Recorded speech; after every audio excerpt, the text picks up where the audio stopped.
Adrian Cole handed an unlimited black card to a homeless mother sleeping on a freezing Boston subway floor. He was absolutely certain she would prove his father right. Less than 24 hours later, one receipt would force him to question everything he had believed for most of his adult life. And before this day was over, he would find himself unable to stop thinking about a complete stranger. The man who thought he was testing a stranger would soon discover he was the one being tested all along. Stay with us because what happens next is something he never saw coming. Before we dive deeper, let us know in the comments where you're watching from. And don't forget to subscribe so you never miss our upcoming stories. Adrian Cole had built his life around control. At 42, he was chairman of one of the largest privately held medical supply companies in the Northeast. A man whose signature could move millions of dollars and whose schedule was managed down to the minute. He lived alone in a waterfront penthouse with floor-to-ceiling glass and furniture selected more for design than comfort. He wore expensive watches, tailored suits, and the kind of expression that discouraged unnecessary conversation. To most people, Adrian looked successful.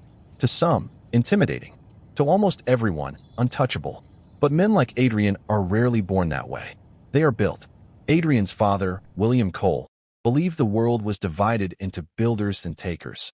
William had grown up poor, worked brutally hard, and transformed himself into the kind of man who believed softness was weakness.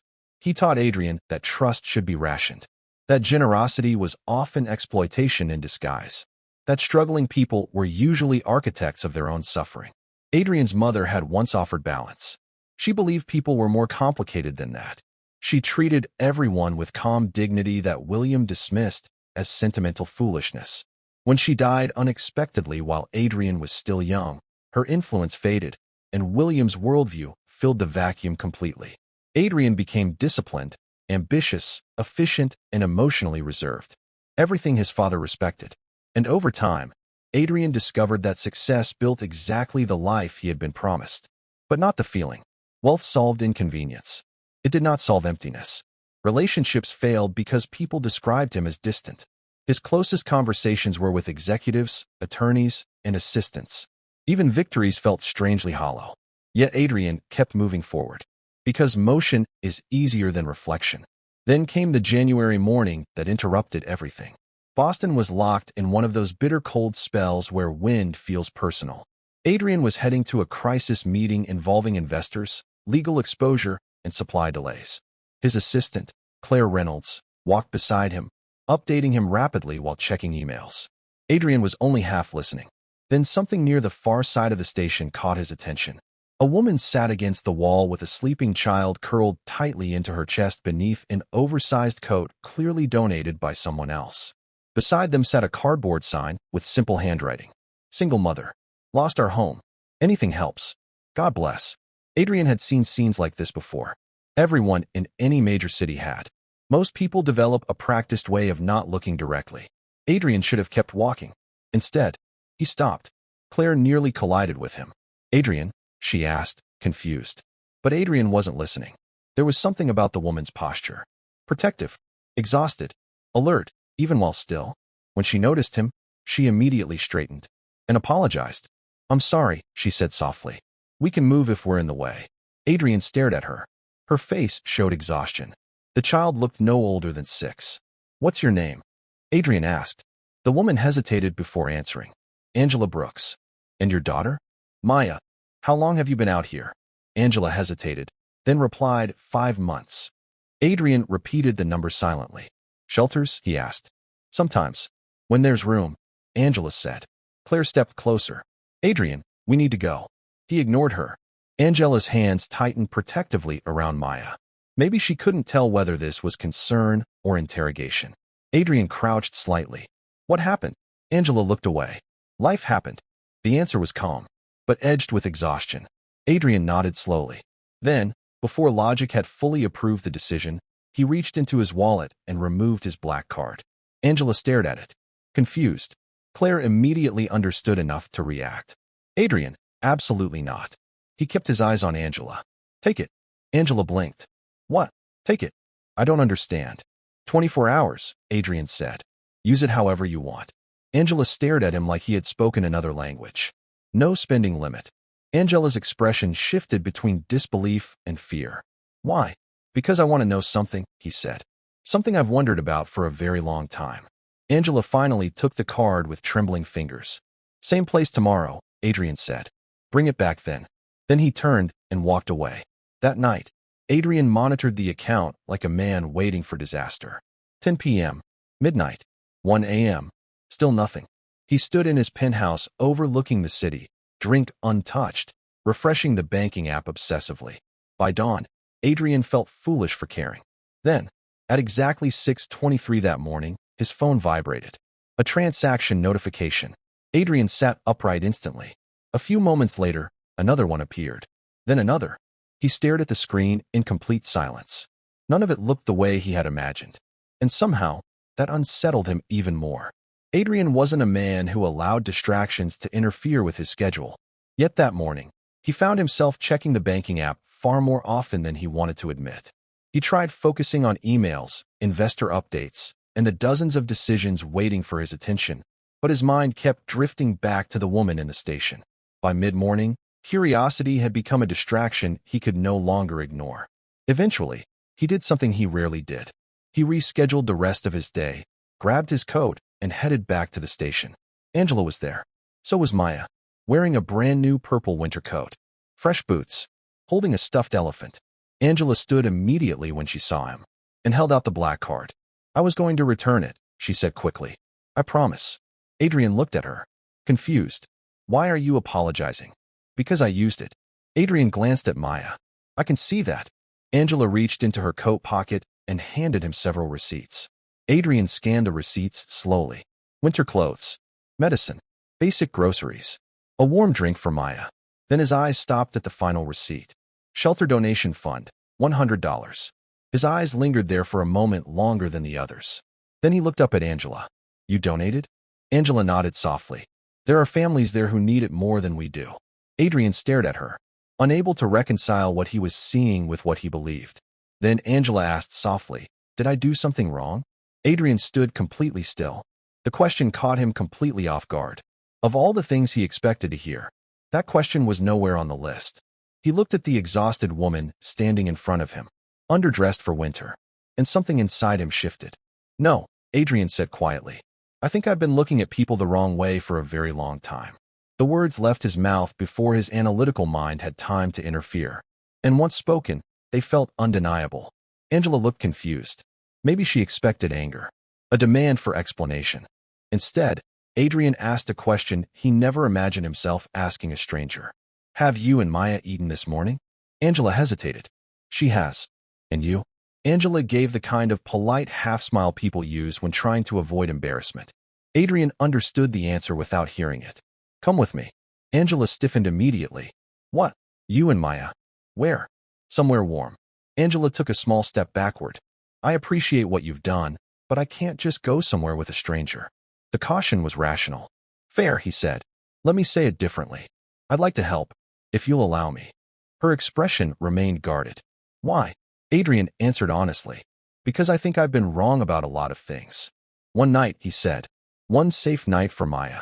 Angela looked at her daughter, then back at Adrian. The hesitation on her face was not distrust alone. It was exhaustion. People who've been disappointed repeatedly learn to treat hope as dangerous. Finally, she nodded cautiously. The hotel suite Adrian booked that morning was the kind of place most families only see in magazines. Angela stood frozen in the doorway. Like crossing some invisible line she had no right to enter. Maya, by contrast, walked in immediately with pure childlike wonder. She stared at the giant bed, then the television, then the bathroom. Her eyes widened. Mom, she whispered loudly. There's a bathtub. Angela covered her mouth with one hand, emotion catching up faster than words. Adrian suddenly felt awkward, almost intrusive, like he was witnessing something deeply private. You're safe here, he said quietly. Angela turned toward him. People don't do this. Adrian answered just as softly. Maybe they should. He left them with room service menus, a front desk number, and a promise to return in the morning. But once outside, something became painfully clear. Temporary kindness was not enough. One warm night solved discomfort, not instability. A bath did not rebuild a life. A hotel room did not create a future. So Adrian did something unusual. For the first time in his adult life, Adrian used his network he had spent years building to solve a human problem instead of a financial one.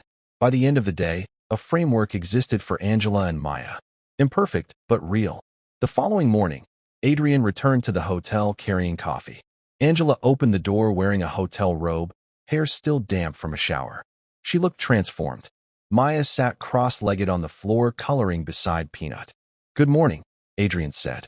Angela accepted the coffee with both hands. Like it was sacred. "I forgot what real coffee tasted like," she admitted softly. Adrian sat across from her and explained what he had arranged.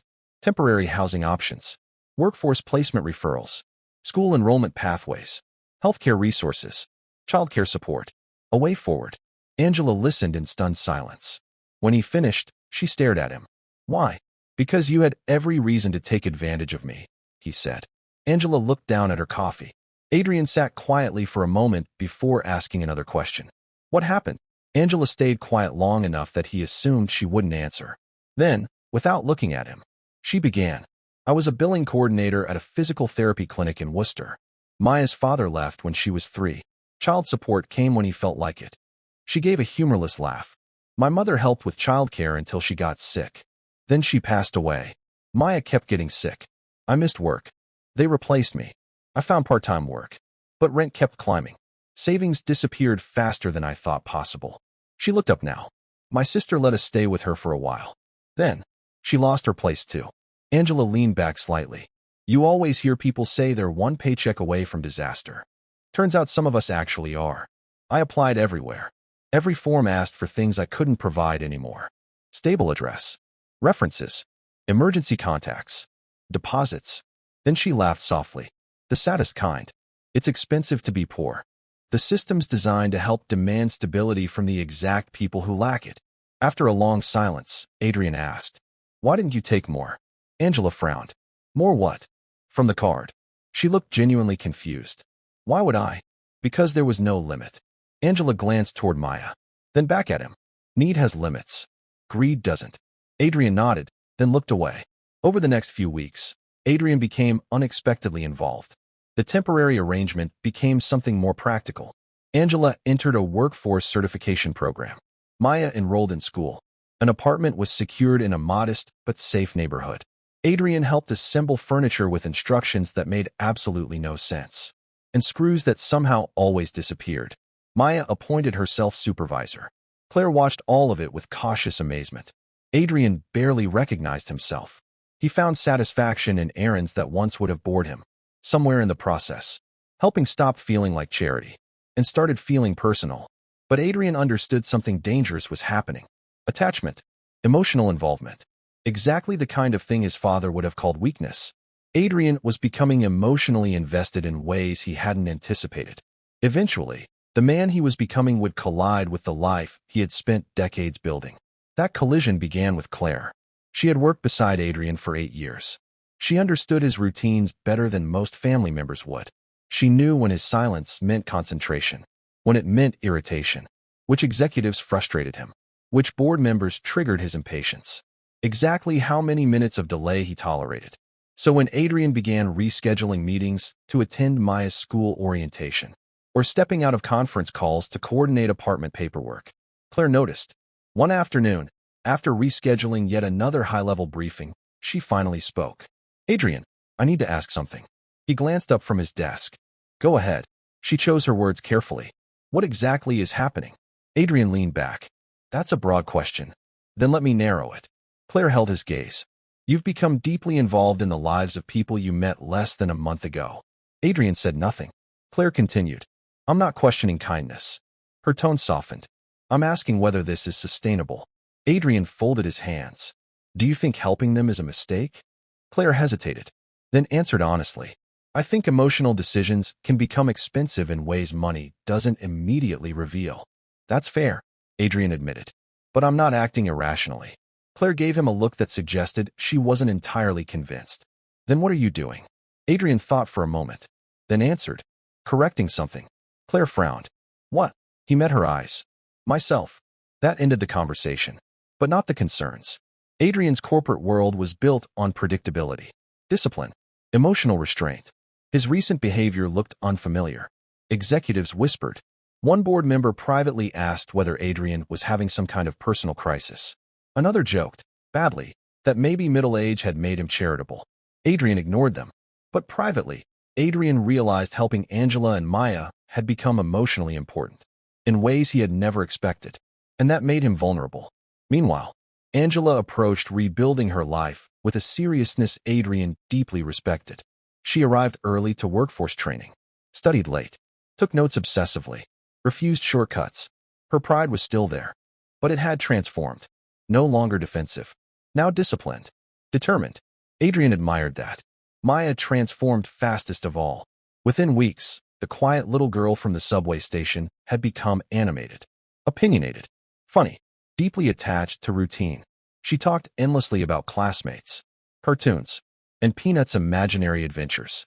Adrian found himself laughing around her more than he had in years. One Saturday, while helping assemble a bookshelf in Angela's apartment, Maya appeared holding a drawing. "This is you," she announced proudly. Adrian looked at it. A stick figure in a suit stood beside a smaller stick figure holding Peanut. Above them, a bright sun. "That's me." Maya nodded. Adrian raised an eyebrow. "Mom says you smile more now." Adrian instinctively looked toward Angela. She was pretending to organize books while hiding a smile. Maya studied him seriously. "You used to look grumpy." Adrian laughed. "That's honest." Maya nodded firmly. "I'm honest." Children have a remarkable way of saying truths adults spend years avoiding. Later that evening, after Maya had fallen asleep, Adrian and Angela sat quietly with coffee. The silence between them had become comfortable. Angela finally asked a question that had clearly been sitting with her for weeks. "What was your father like?" Adrian looked surprised. "Why ask?" She shrugged lightly. "You mention him without meaning to." Adrian stared into his coffee. "Demanding. Strict. He believed preparing me for reality required hardness." Angela nodded thoughtfully. "And do you think he prepared you well?" Adrian gave a short laugh. "Financially? Professionally? Absolutely." Angela tilted her head. "As a person?" Adrian didn't answer immediately. "I'm still figuring that out." Angela watched him quietly, then said, "People can teach survival, and still teach the wrong lessons." Adrian said nothing, because he knew she was right. A month later, Angela completed her certification program near the top of her class. Adrian offered to use his contacts. She refused politely. She wanted to earn the next step herself. Adrian respected that, and she did. Angela landed a billing coordinator position with a regional healthcare provider. When she called Adrian with the news, Maya screamed so loudly he had to pull the phone away from his ear. That night, they celebrated with takeout pizza, because Maya insisted fancy food was too serious. Adrian sat at the small kitchen table watching Angela and Maya laugh over spilled soda. This felt more emotionally real than any dinner he had shared in his penthouse in years. But happiness rarely arrives without complication. The deeper Adrian became involved, the harder boundaries became. Angela noticed too. Their relationship remained respectful, undefined, but emotional closeness has gravity. Neither acknowledged it, because naming it would complicate something fragile and meaningful. Then came the phone call. William Cole had suffered a cardiac event. Adrian had not spoken meaningfully with his father in months. Their relationship had become distant long ago. At the hospital, William looked smaller than Adrian remembered. Age had diminished him, but his authority remained intact. "I hear you've become involved in charity work," William said dryly. Adrian stood beside the hospital bed. Expression unreadable. That's one way to describe it. William studied him. "You always did have your mother's sentimental streak buried somewhere." Adrian said nothing. William's expression hardened. "Be careful." "About what?" Adrian asked. "People who need things often become dependent." Adrian answered immediately. "Angela is employed now." William's eyes narrowed. "There's a name." Adrian crossed his arms. "Yes." William shook his head faintly. "You think helping people changes human nature." Adrian met his gaze. "Maybe it reveals it." William dismissed that with a look. "You've been manipulated." Adrian gave a short, disbelieving laugh. "If buying a child a winter coat and donating to a shelter is manipulation." He paused. "It's remarkably inefficient." William's jaw tightened. "You think I'm wrong." Adrian's voice stayed calm, but firm. "I think you were hurt. And you built a philosophy around never being vulnerable again." The room went still. William looked away first. It was the closest Adrian had ever come to confronting his father honestly. The conversation ended there. For the first time in his life, rejecting his father's worldview no longer felt like betrayal. It felt like freedom. Months passed. Angela thrived professionally. Maya flourished in school. Adrian remained involved, but less as rescuer, more as family friend. Then one quiet evening, after Maya fell asleep during a movie, Angela asked softly, "Do you ever wonder what would have happened if you'd kept walking that morning?" "Yes." "What do you think?" Adrian answered honestly, "I think I would have remained exactly who I was." Angela nodded slowly. "And is that a bad thing?" Adrian looked at her, then quietly said, "It would be now." What began as one man's emotional reckoning quietly became something much bigger. Adrian approached the next year with an intensity his executives recognized immediately. The same ruthless efficiency Adrian once reserved for corporate growth was now aimed at a different question. What would it take to help families recover before temporary hardship became generational damage? The more Adrian learned, the more embarrassed he became by how simplistic his earlier beliefs had been. Adrian slowly began to understand something he had never seriously considered before. Most people were not one bad decision away from losing everything. They were often one crisis away. More often, it was vulnerability colliding with systems too rigid to absorb ordinary human crises. Angela became indispensable, not as a symbolic figure, as a real voice, a necessary one. Maya, now older and thriving, understood only fragments of the adult conversations happening around her. But children understand emotional energy far better than adults realize. One evening while drawing at the kitchen table, she looked up. "Are you helping more moms?" Adrian smiled. "That's the plan. With kids?" "Yes." Maya nodded seriously. "Good. Sleeping in stations is bad."